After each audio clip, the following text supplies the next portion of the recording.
Have you ever felt like you're just pretending? Like you don't really deserve your achievements? That's imposter syndrome, and trust me, I've been there.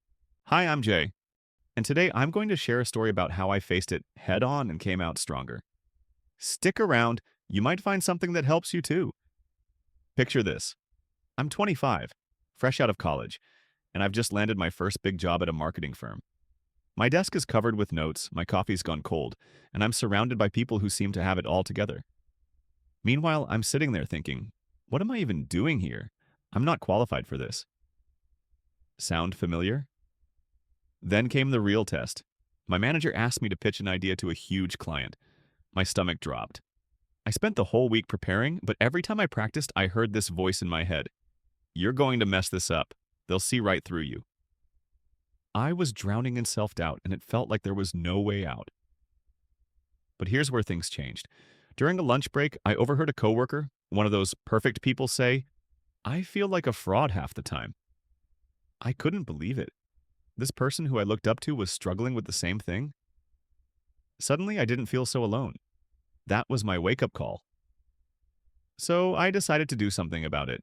I started opening up, first to a friend at work, then to my manager. Guess what? They didn't judge me. Instead, they shared their own stories.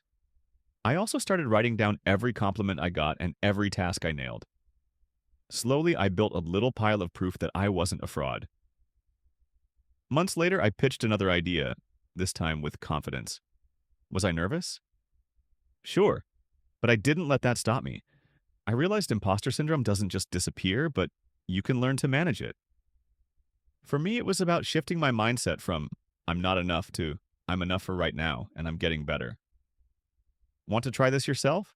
Here are 3 things that worked for me. Open up, talk to someone about how you feel. You'll be surprised how many people relate. Keep a win list. Write down your successes, big or small, to remind yourself of your worth. Change the story. When that negative voice creeps in, tell it, I'm still growing, and that's okay. Imposter syndrome can make you feel small, but here's the truth. You're not a fraud. You're just human. It's okay to doubt yourself sometimes, but don't let it hold you back. Take it from me, you've got more in you than you think. So, what's one small step you can take today? Let me know in the comments.